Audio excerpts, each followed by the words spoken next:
Você mania, né? Tem que pensar.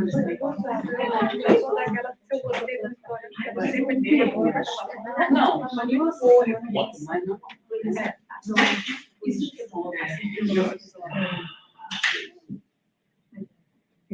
This is going to be what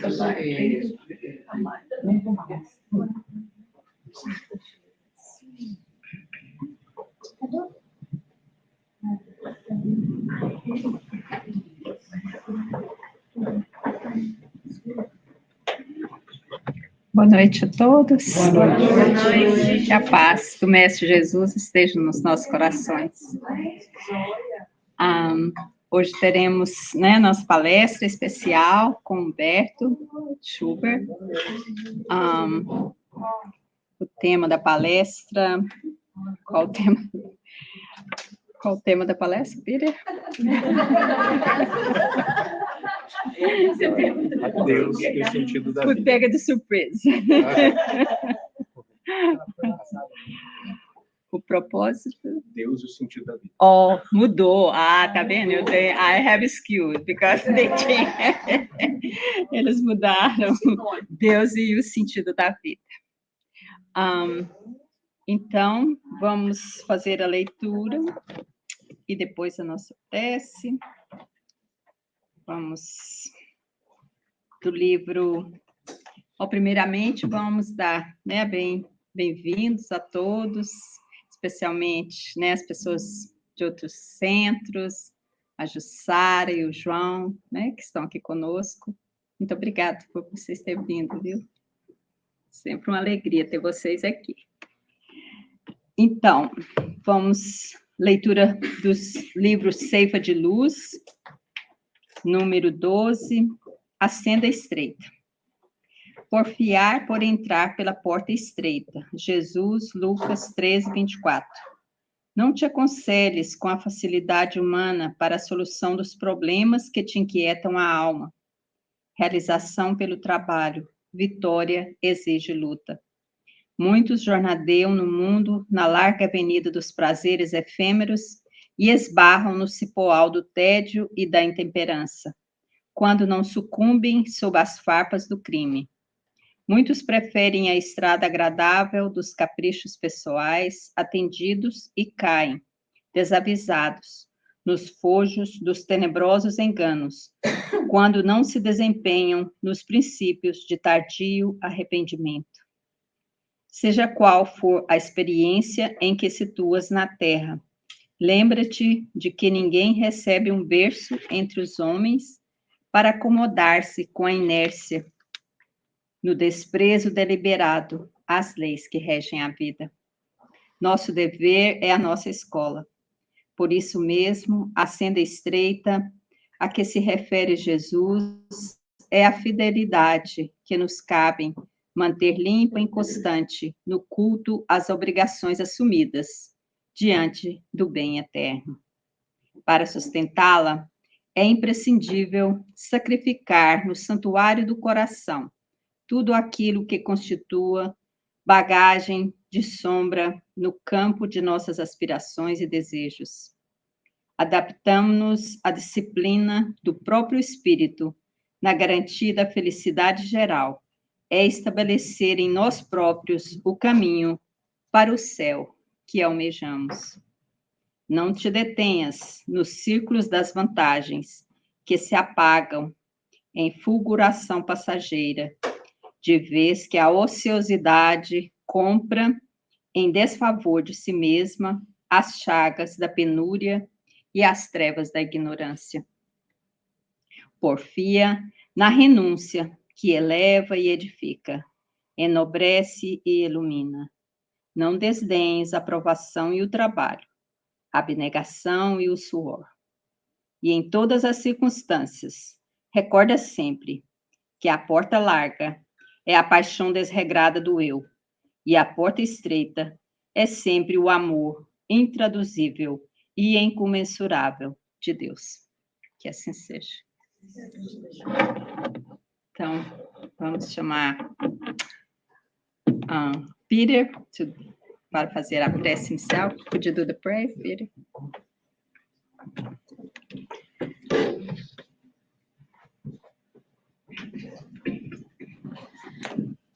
let us close our eyes.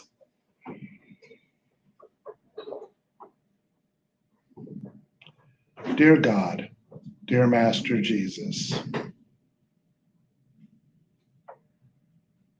may all of us have good physical health and good emotional health. May we have your love and your protection. And may we strengthen ourselves by searching within and doing our best each and every day to be in your truth. May your wisdom be a part of us. May we take what we learn and put it into practice in our daily lives. And may the light of love, the light of peace, the light of serenity, the light of fraternity be within us. May we build the light within ourselves and send the light to one another. We thank you, dear God, for life. We thank you, dear Master Jesus, for this opportunity to work on your behalf. Please bless this center. Please bless all who are here and all who cannot be here. Amen.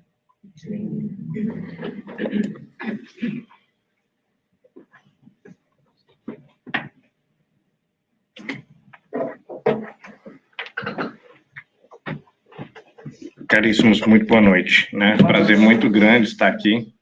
E eu tenho muito, primeiro, antes de começar a falar, que agradecer a Peter e Beth, né, por me convidarem, também por me hospedarem em sua casa, muito confortavelmente, e também agradecer à Spiritus Federation of United States por possibilitar a minha estadia aqui nos Estados Unidos temporariamente, né? Então, hoje eu gostaria de começar com algumas provocações. Vocês podem ou não responder em voz alta, conforme vocês sentirem à vontade, mas ficaria mais fácil se vocês dissessem, né? Eu poderia construir a partir daí. Propósito e sentido para a vida. O que vocês diriam, ou pelo menos uma pessoa poderia dizer, que é o seu sentido para a vida? O que é o sentido da vida, em geral? E alguém poderia levantar a mão e dizer assim, para mim o sentido da vida é alguma coisa específica. Evolução, né? Esse é o tipo de resposta que eu esperaria, né? O sentido da vida é o progresso, o aprendizado, o bem, o melhoramento pessoal, a evolução, né? Transformação do caráter, a reforma íntima. Essa resposta é igual para todas as pessoas? Não. Pode falar. Eu ia falar aprender. Aprender. Você ia falar? Ia, reforma íntima. Reforma íntima. Vocês conseguem imaginar pessoas que dariam respostas bem diferentes dessas? Sim. Por exemplo, o sentido da vida é ficar rico. Superação, a família, não sei, dá para imaginar alguém que diria que o sentido da vida é ficar bem com a família, né? Que algumas pessoas diriam isso, provavelmente. Ou que o sentido da vida é ser imortalizado por estátuas e livros que falem de mim, alguma coisa assim. Dá para imaginar alguém que acha que esse é o sentido da vida, não dá? Então, observem uma coisa absolutamente fundamental, que é a base e o fim, a conclusão do que eu vou apresentar hoje. Diferentes pessoas e grupos com diferentes concepções da vida, com diferentes filosofias, terão diferentes sentidos para a vida. Notem que neste ambiente, as propostas do sentido da vida foram bastante harmônicas. Diversas pessoas falaram a palavra evolução simultaneamente. Lá no fundo, as duas coladas falaram reforma íntima simultaneamente. E a plenitude, a comunhão com Deus, o aprendizado, são propostas muito tipicamente espíritas do sentido para a vida. Isso mostra a eficácia em nós, na nossa consciência, no nosso coração, de uma filosofia que nos conecta e que faz com que nós não tenhamos noções completamente dispersas e aleatórias ou contraditórias de sentido da vida. Há um encaminhamento, né? Uma vez que você entendeu o espiritismo, o básico, você tem alguma noção de como responder a essa questão, qual é o sentido da vida. Eu coloco essa pergunta para os meus estudantes no curso de filosofia e muitas vezes eles enfrentam muita dificuldade, porque essa, embora seja uma pergunta eminentemente filosófica, talvez a pergunta mais filosófica, mais importante de todas as perguntas filosóficas, ela se tornou, de certa maneira, não usual. E os estudantes esperam, eles têm a expectativa de perguntas mais objetivas, do tipo, o que Immanuel Kant disse sobre algum assunto bem específico? Ah, eu li essa frase, eu vou responder, né?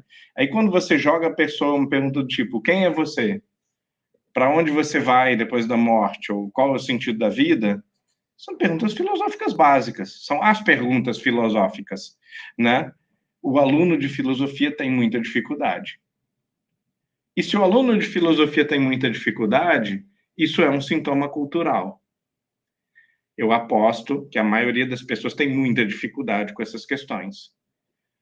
A gente tem uma estrutura filosófica prévia que nos permite dar uma resposta para a pergunta qual é o sentido da vida. E nós demos. Mas, se eu apertar um pouco mais, é possível que a maioria vai ficar um pouco em dúvida. Eu não sei exatamente o que isso significa, ou quais são todas as implicações e consequências do que eu estou dizendo que é o sentido da vida. Eu não sei exatamente explicar por quê, né? Ou então vai demorar um tempo para a pessoa pôr claramente essas ideias em ordem, né? Uma outra questão muito próxima e que as pessoas acham que é a mesma questão, mas que é um pouquinho diferente, é qual é o seu propósito? Propósito é uma coisa, sentido é outra. Vamos ver na raiz das palavras, né? O que é um propósito? A gente pode usar essa palavra de uma forma banal. Ah, nesse ambiente, o meu propósito é apenas, sei lá, conseguir um diploma. Naquele outro ambiente, o propósito da pessoa pode ser conseguir uma namorada. Diferentes ambientes vão gerar diferentes propósitos. Quando eu vou a uma entrevista de emprego, o meu propósito qual que é? Indo para a entrevista de emprego, ser admitido. Talvez alguém vai responder um pouquinho diferente. Ganhar dinheiro é uma possibilidade. Ou então, eu sempre quis trabalhar na Microsoft. Pode ser que a resposta da pessoa... Mas vejam que tem um leque curto de possibilidades de propósito quando você vai para uma entrevista de emprego. Quando você vem para o Centro Espírita, qual é o seu propósito? O que você quer? O que você está procurando? Né? Claro, vai haver uma diferença de resposta de uma pessoa para outra, mas essa diferença, espero, né, não vai ser muito absurda. Ninguém vai dizer, eu vim só pela comida. Né? Ninguém vai dizer, eu vim porque fulano me chamou. Ok, uma vez. É concebível que uma vez você venha pelo jantar, uma vez você venha porque um amigo te chamou, é perfeitamente normal isso. Se você veio 10 vezes, não é nem muito, né? 10 vezes não é muito. Provavelmente não é só porque seu amigo te chamou. É estranho você ir 10 vezes a um evento que você não achou interessante, que você não achou relevante, porque um amigo te chamou. Os nossos amigos chamam a gente para coisas estranhas o tempo todo e a gente não vai. Ou coisas chatas. Né? Então, você continua ouvindo 10 vezes, 20 vezes, alguma coisa você quer. O que você quer? Qual é o seu propósito aqui? No centro espírita, né? Para ficar fácil. Vamos alargar um pouco. Qual é o propósito da tua vida? O propósito e o sentido se confundem numa linguagem geral porque a gente não cuida da etimologia das palavras. Propositum é uma coisa que eu coloco na frente. Pró é uma coisa que é colocada diante de mim. O que é isso? Como é que a gente chama isso? Uma linguagem banal. Meta. Objetivo, né? É algo a ser conquistado. Goal, né? É algo a ser buscado, almejado. É uma coisa, é uma circunstância, é uma situação. O meu propósito é algo que eu quero alcançar. E a gente deu aqui vários exemplos, não precisa alongar muito nisso.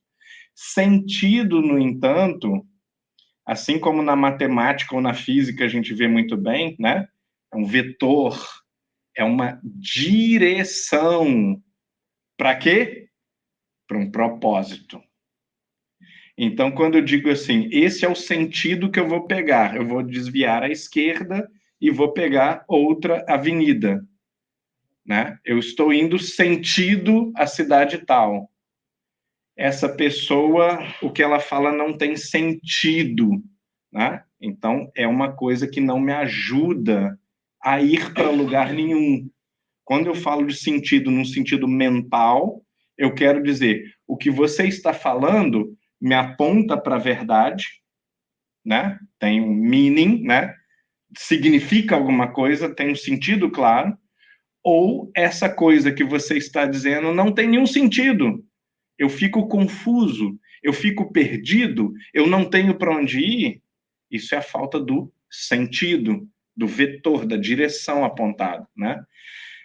E aí, o exemplo clássico, né, é o desse livro absurdamente filosófico para crianças, Alice no País das Maravilhas, que você tem o Cheshire Cat, que é aquele gato meio malvado, meio louco, para quem Alice pergunta assim, onde vão dar essas estradas aí?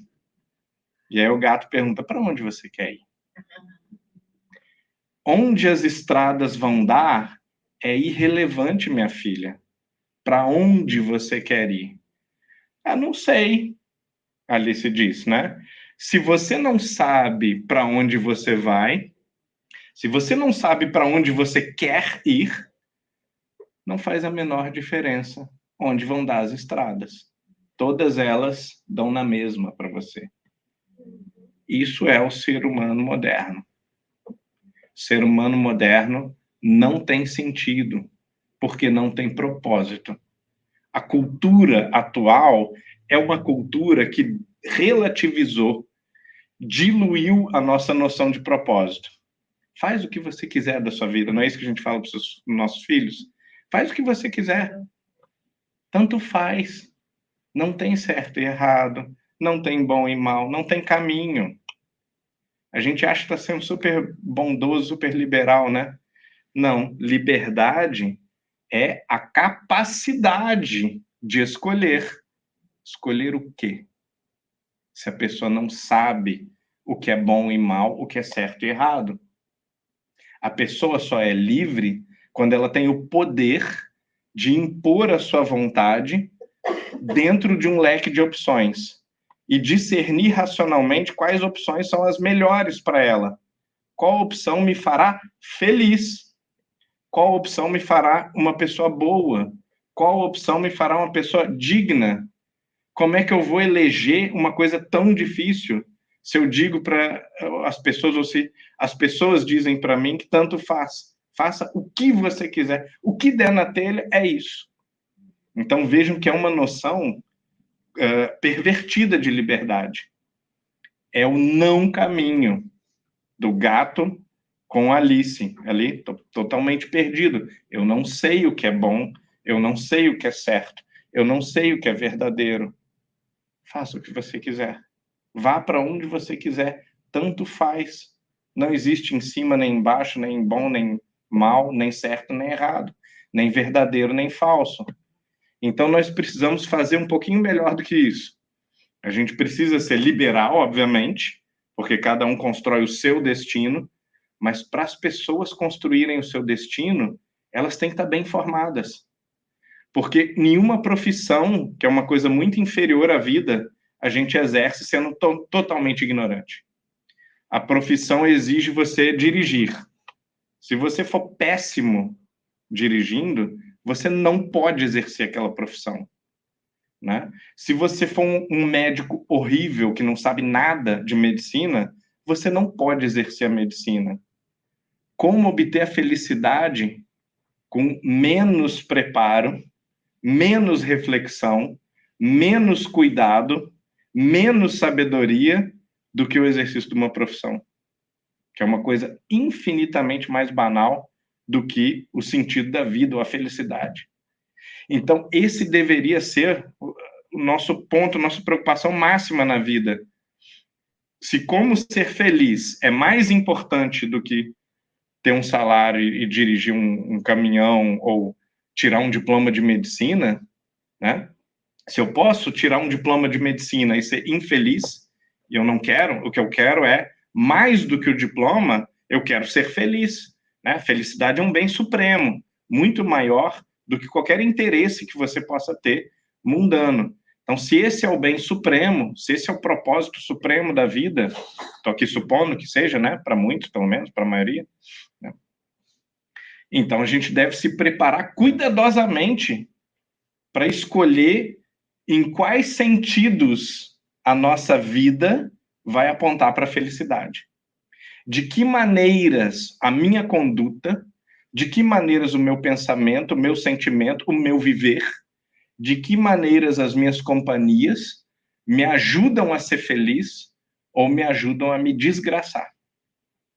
De que maneiras os meus ambientes, as minhas escolhas de vida, me ajudam a promover o meu espírito, promover a minha felicidade, o meu florescimento pessoal, que eu frutifique, que eu seja uma pessoa virtuosa, e em que sentidos as minhas mesmas escolhas e ambientes causam dano a todos esses propósitos.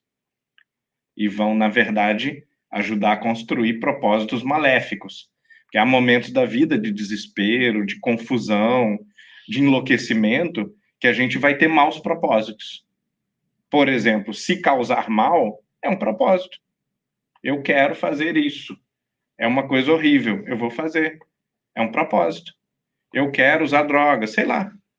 Eu quero arrumar uma briga hoje, não aguento mais. Vou arrumar confusão com o meu chefe.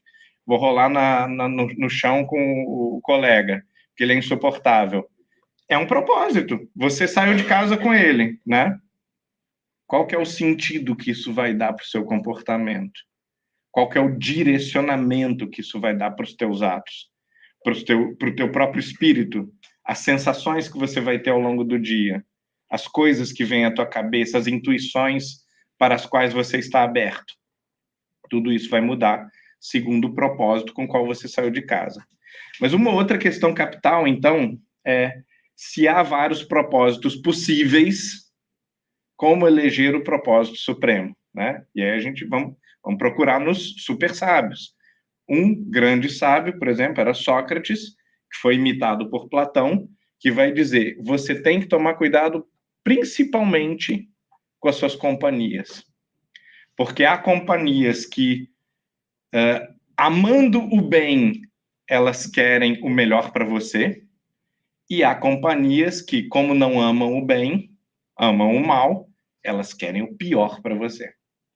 Aquele amigo que está achando que você é muito certinho, você precisa se acabar, acordar um dia na sarjeta, bêbado. Então, esse amigo, ele, no fundo, quer a sua destruição, ele quer o seu mal, não necessariamente porque ele te odeia, mas porque o bem é constrangedor, o bem o incomoda, ele quer ver a pior versão de você. Isso é muito normal, isso é muito comum, quase que o padrão cultural.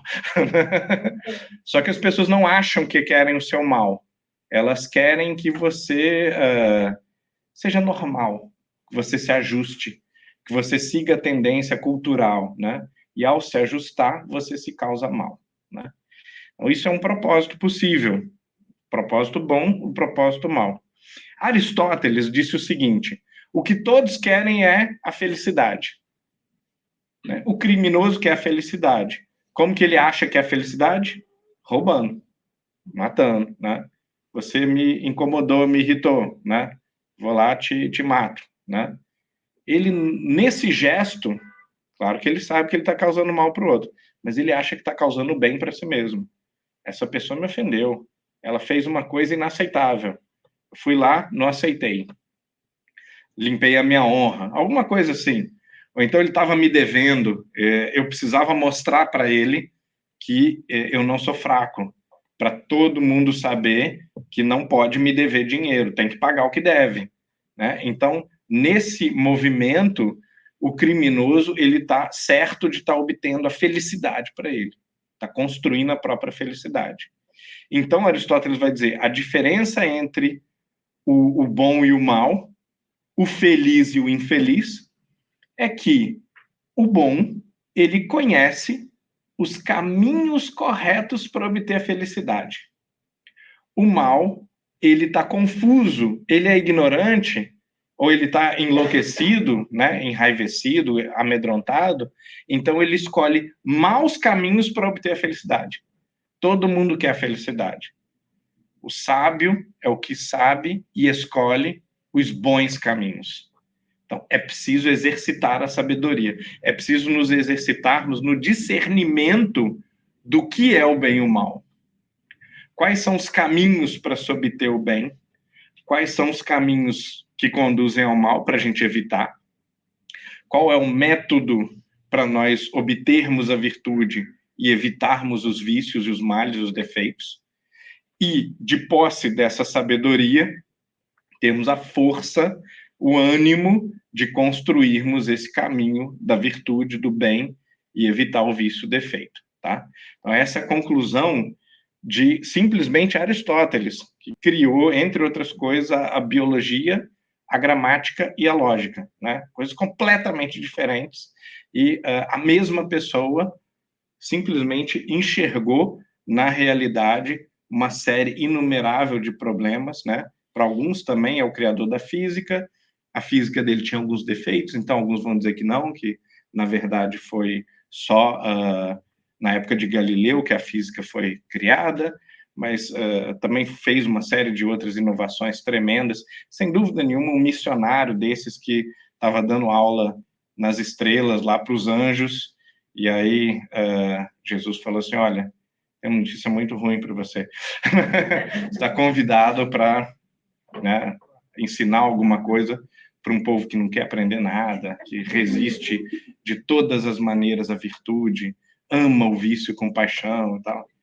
E Aristóteles, para o nosso benefício, diz, tudo bem, né? Platão, Lao Tzu, Confúcio. Pois bem, qual que é esse grande caminho, Aristóteles vai dizer, que é que nos facilita a filosofia, né, o entendimento, a compreensão do sentido correto de vida e dos propósitos corretos de vida. Ele vai dizer a ideia do bem supremo. Mesma coisa que Platão disse. A ideia de que existe um bem imortal, atemporal, eterno, que é para todos, que não é o bem na opinião desses e para a opinião desses é diferente. Todo mundo que raciocinar, que refletir, tem que chegar a esse mesmo bem, né? E é um bem transcendente. Essa palavra é muito importante, porque ela não está no âmbito aqui da banalidade, da futilidade, da generalidade. Qual é a diferença entre o transcendente e o imanente? Imanente é tudo aquilo que dá para pegar, tudo aquilo que dá para ver, dá para a gente ter um contato empírico. Transcendente é aquilo que não tem como a gente ter contato físico com a coisa. É o plano do puro espírito, de uma verdade, de uma coisa puramente espiritual, né? Por exemplo, justiça e igualdade são coisas que não existem, você não encosta, você não lambe, você não cheira, mas você vive por elas. Você vive pela justiça, morre pela justiça, você vive e morre pela igualdade, pela liberdade, né? Mas elas não existem. Elas não estão aqui. Você nunca vai ver. Você nunca nunca vai ter contato com a liberdade ou com a igualdade.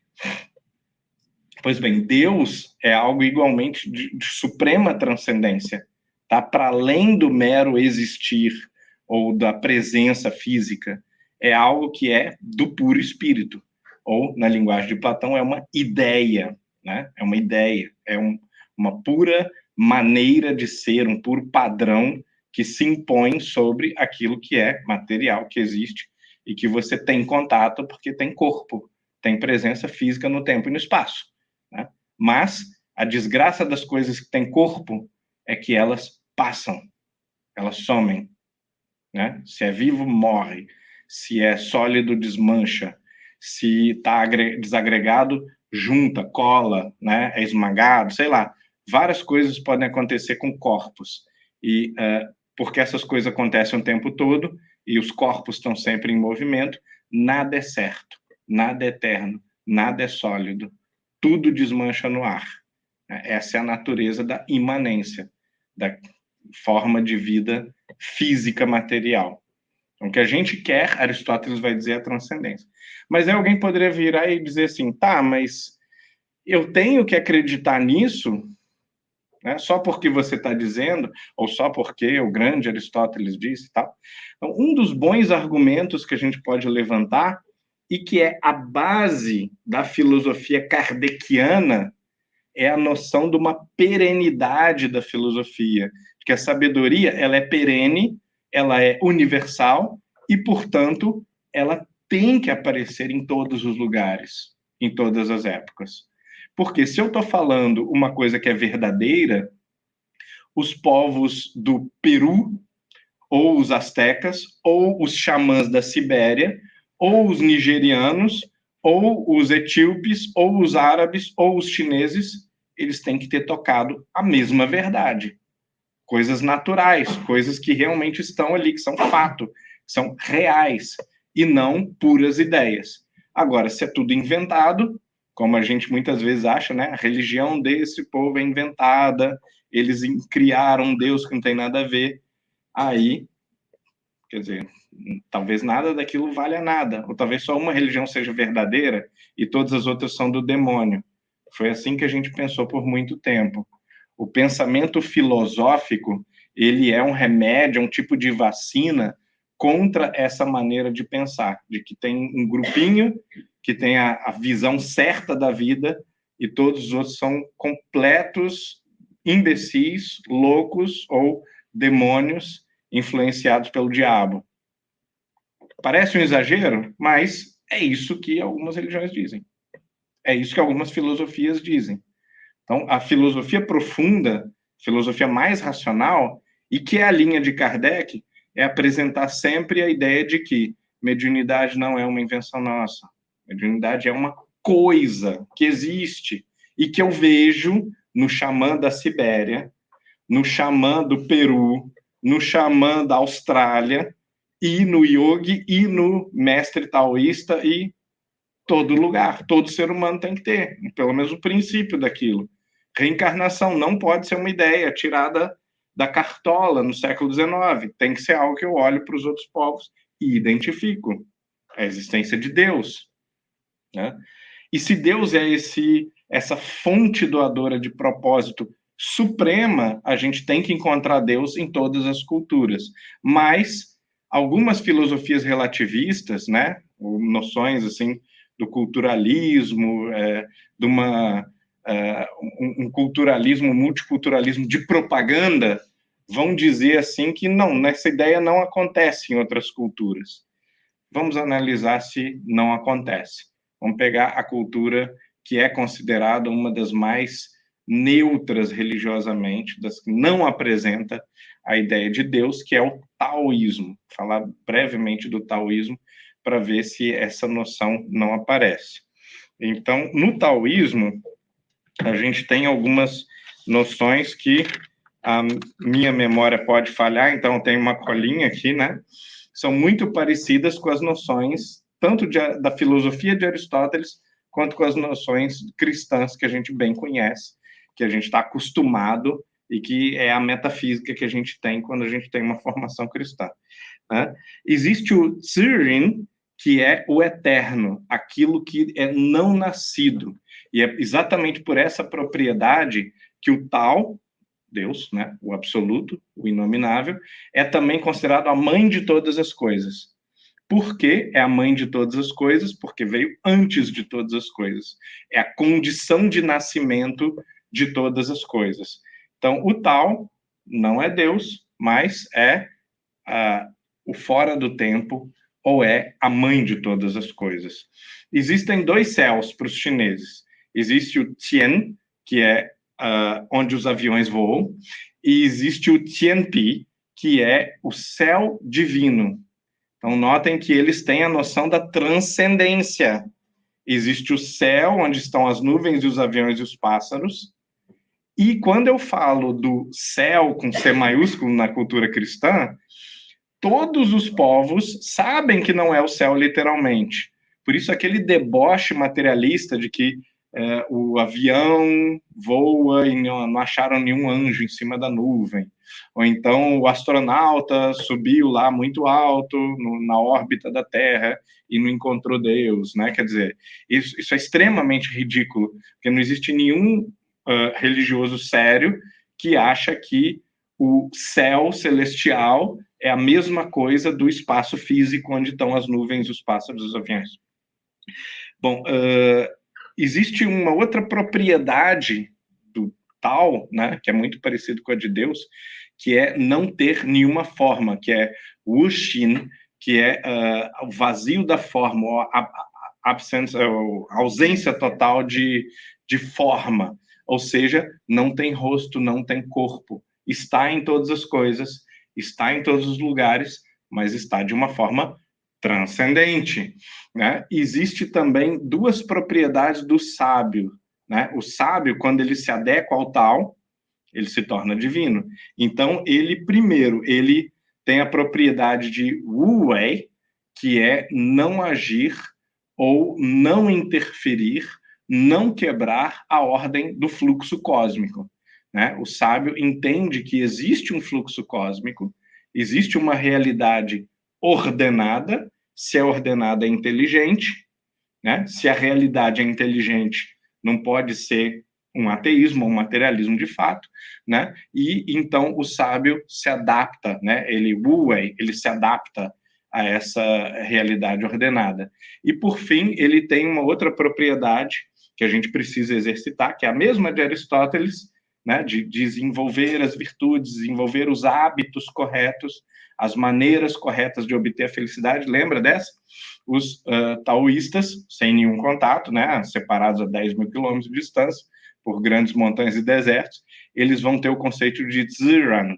Ziran, ou Ziran, é exatamente a naturalidade, é uma maneira de fazer as coisas que tem o domínio, a familiaridade, a perícia ou a competência, que, portanto, não é só uma disposição de coração, uma boa vontade, mas é o treino que te torna sábio, né? Assim como dirigir uma carreta é difícil, pilotar um avião é difícil, fazer uma cirurgia no cérebro ou no pulmão é uma coisa muito difícil, né? Obter a felicidade também é difícil. Obter a felicidade não é algo que exige de nós menos esforço do que dirigir um avião ou fazer uma cirurgia no cérebro.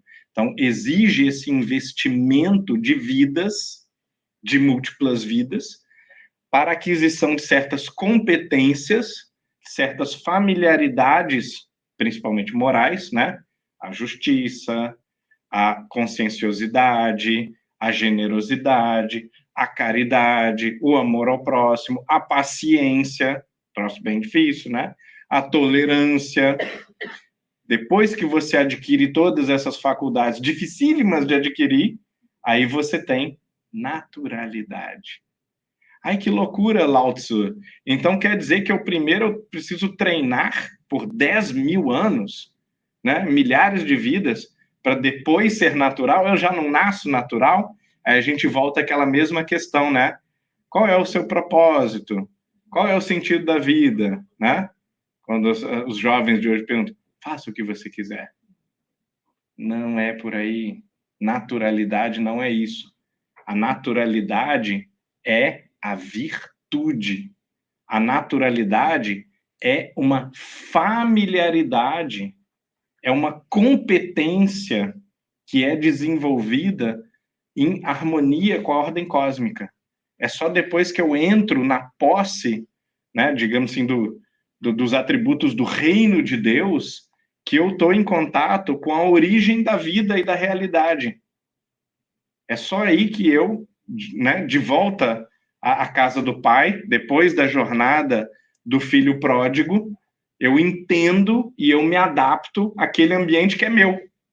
O filho pródigo, ele sai da sua casa e ele provavelmente pensa, bom, qual é o propósito da vida? Fazer o que eu quiser, né? Pai, me dá a minha, como é que fala, né? Vocês lembram no Evangelho? Herança, né? Em português a gente fala herança. No original, como está escrito? Bios. Olha que interessante. Bios é a vida.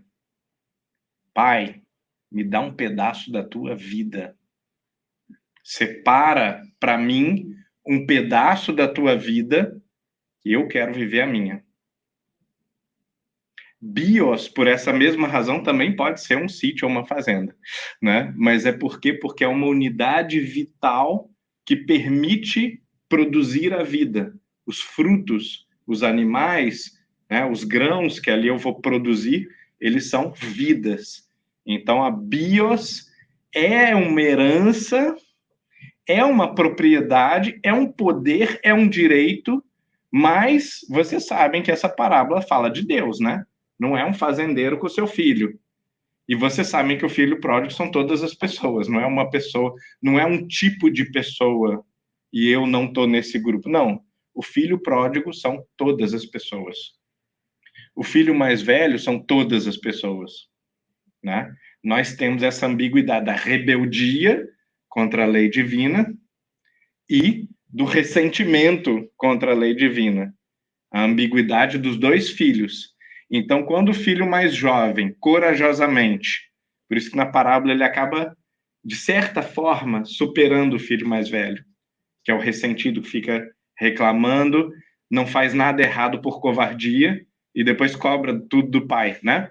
Então, o filho mais jovem, ele tem essa coragem de falar assim, pai, me comunica o teu poder, a tua vida. Que vida é essa? Que propriedade é essa? Que herança é essa que Pai Deus comunica a nós, filhos rebeldes? O direito de viver a sua vida do jeito que você quiser.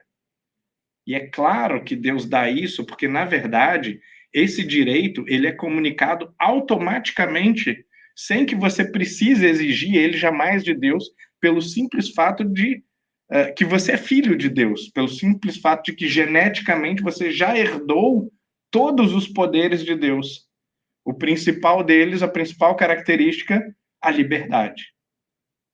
Se Deus não é constrangido por nada, se Deus faz o que quer, nós também, como filhos, como produtos de Deus, nós recebemos essa essência da vida de Deus, né? Tobios é comunicada para nós, para o nosso coração, e nós temos esse poder dentro de nós, o poder divino. Liberdade não é escolher no café da manhã se eu quero banana ou maçã. Isso é uma escolha apenas, uma coisa muito pequena perto da liberdade. Liberdade é quando a escolha é banana ou maçã, eu dizer, eu posso ficar em jejum, eu posso comer queijo, eu posso comer pão, eu posso comer abacaxi, sei lá, ao infinito. Então, a liberdade é criativa, o maior dom de Deus, né? É através desse dom que Deus produziu tudo que existe.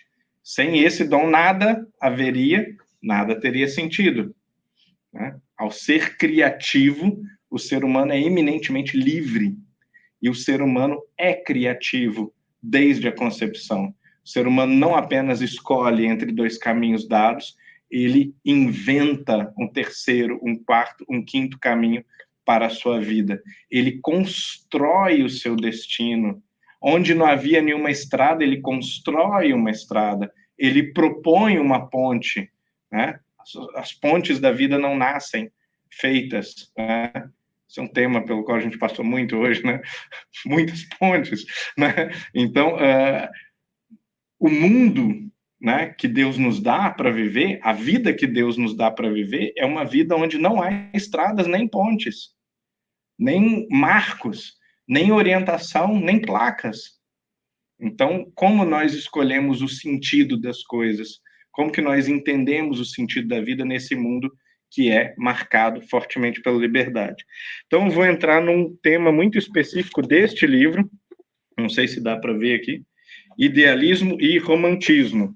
Foi a minha forma de responder um pouco a essa questão, que é a questão que tem me atormentado há uns 15 anos, e eu notei no curso de filosofia da Universidade de Juiz de Fora que as nossas disciplinas, elas eram muito técnicas, o que não é compatível com a formação do filósofo. Então, a gente aprende o que fulano pensou, agora o que Beltrano pensou, agora o que Ciclano pensou, e tudo isso é maravilhoso, é muito nobre, muito importante. Então, eu notei que alguns alunos tinham dramas de nível pessoal e existencial. Eu não sei porque eu estou aqui, eu não sei o que eu estou fazendo. Eu esperava que esse curso me ajudasse a sair, às vezes, de uma situação de desespero, de falta de caminho na vida, de falta de orientação, e eu não tô conseguindo, não estou achando nenhuma orientação. Né? Então, eu criei uma disciplina que chama Filosofia da Vida, né? Que é para justamente discutir o que é sentido, o que é propósito, o que é o preenchimento, o que é orientação garantida para a vida, o que é felicidade, né? Como obter a felicidade. Essa disciplina é interessantíssima porque aparecem gente da medicina, da arte, todo tipo de gente aparece nessa disciplina. Bom, esse livro que eu apresentei é sobre duas escolas de filosofia, o idealismo e o romantismo. Muito resumindo, o que é romantismo, né? Provavelmente já passaram várias ideias erradas na cabeça de vocês. A novela da Globo, né? Termina com um beijinho, termina em casamento. Não é isso. Esse é um dos vários subprodutos do romantismo. Romantismo significa que o sentido da vida é encontrado pelo coração. É isso. O sentido da vida é encontrado pelo coração. Como? Aí, cada poeta, cada filósofo, cada teólogo vai dizer uma coisa. É encontrado pelo coração de uma maneira natural, vai dizer um. O outro vai dizer, é encontrado por intuição, é encontrado pelo o dedo de Deus, toca o seu coração, os espíritos tocam o seu coração, os anjos, e aí você sente, percebe, né? É uma capacidade, mas alguém tem que intervir. Aí o outro vai dizer, é um exercício, né? Mas é um exercício do coração, né? É através da arte. Aí o outro, não, é a religião. Aí o outro, não, é a filosofia. Mas é pelo coração. É um desenvolvimento sentimental, é um sentimento da verdade, um sentimento de Deus. O que é que o idealismo diz? O sentido da vida é encontrado pela razão, pelo pensamento, pelo esforço do intelecto. Eu entendo e aí eu sei qual é o sentido. Eu percebo qual é o sentido através do estudo, através da meditação. Vocês conhecem alguma filosofia que tenta conciliar essas vertentes? Ocorre a vocês alguma proposta? Alguém disse, né, olha, não é preciso haver conflito entre essas duas opções. É possível que o progresso possibilite um desenvolvimento múltiplo do caráter humano, de maneira que o entendimento e a razão não seja fria, desumana, artificial, tecnicista, puramente matemática, né? Mas que ela esteja a serviço da compreensão, do esclarecimento, do enobrecimento geral do ser humano. É possível que o sentimento não seja um cavalo indômito, difícil de controlar, mas que ele também seja construtivo, delicado, harmônico com a razão, harmônico com a lógica, e que seja sempre construtivo e não explosivo, como é o sentimento dos românticos, né? Que frequentemente morrem antes dos 20 anos. A gente tem aí exemplos de muitos poetas famosos, como Keats, por exemplo, né? Muito importante poeta britânico, que morre antes de começar a ter barba, né? Começar a crescer a barba. Então, isso é extremamente comum nesse momento onde as pessoas percebem ou intuem que são espíritos mais ou menos calejados, nobres, e mais ou menos maduros, tá? Eles intuem alguma coisa e apaixonadamente vão na direção dessa intuição, mas de maneira desregrada. Os idealistas, eles são pé no chão, todos são como se fossem super engenheiros, tal, frios, racionais e tudo, fazem tudo certo, mas muitas vezes falta o ânimo, né? A energia ou a paixão que movimenta o mundo. E aí ficam muitas vezes numa teoria que não resolve, que não aquece, que não transforma. Então, no final do século XIX, surgem múltiplas possibilidades, múltiplas teorias que tentam conciliar o sentimento e o pensamento. Todas elas na direção da promoção de um sentido para a vida. E aí nós vamos ver dois grandes partidos, por exemplo, o partido de Friedrich Nietzsche e o partido de Allan Kardec, que são mais ou menos contemporâneos, e estão os dois dizendo mais ou menos a mesma coisa, só que em sentidos diferentes. Lembra que sentido é meio que uma direção? Tem como você dizer mais ou menos a mesma coisa, eu vou por esse caminho, o outro vai pelo caminho oposto. Qual que é a mesma coisa que eles estão dizendo? O que interessa já não é mais escrutinar e definir nos mínimos detalhes como a realidade funciona, mas como o ser humano se orienta na realidade. Como você vai viver a sua vida da melhor maneira possível, da maneira mais construtiva possível. Então, Friedrich Nietzsche conclui que não existe bem nem mal. Não existe bem nem mal. O que é que você faz? Faça o que você quiser. Faça o que você quiser. Não tem ninguém que pode lhe dizer qual é o caminho certo, porque não existe caminho certo. Ok? O que é que Allan Kardec vai dizer? Com a ajuda, né, de outros colegas, ele vai dizer basicamente o seguinte: crie livremente o seu caminho de vida, faça o que você quiser e que seja bom.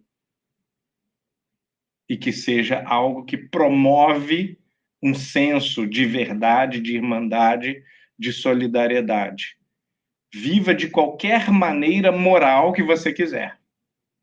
Vai dar certo.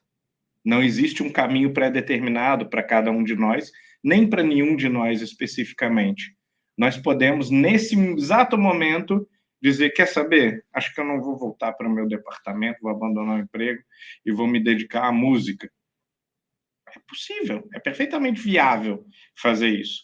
Ou eu vou dirigir um caminhão, ou então eu vou abrir um restaurante, né? Ou então, muitas coisas a gente pode mudar, uma grande quantidade de coisas. Desde que nós sejamos morais, filosofia espírita prega, todos os caminhos levarão a Roma. Todos os caminhos, os mais inimagináveis, que você nem entende, que você nem vê, todos vão levar à felicidade. Então, nós não somos escravos do destino. Não existe ninguém amarrando a gente a um estilo de vida necessariamente, né? A não ser nossa própria consciência. A gente pode se amarrar a coisas e a estilos de vida. Mas todos os estilos de vida, os mais diversos, os mais criativos, os mais variados possíveis, desde que morais, vão levar a criatura ao mesmo fim, que são Deus e a felicidade. É uma coisa muito bonita, eu acho que é uma coisa muito libertadora. E nós não enfatizamos suficientemente esse aspecto, né? Esse caráter profundamente racional, mas também profundamente otimista, alegre, dessa maneira de ver a vida, né? Eu ia falar filosofia, quase falei filosofia. essa maneira de ver a vida. É a mesma coisa que uma filosofia, né? Dependendo da sua maneira de ver a vida, ela pode ser mais leve, ela pode ser mais alegre, ela pode ser sombria e tristonha, ela pode ser ansiosa e angustiosa, né? E apavorante, ela pode ser estressante, ou ela pode ser simplesmente divina e levar você a, em toda parte, ver a sinfonia do Criador. O convite, então, eu esqueci de falar do segundo livro.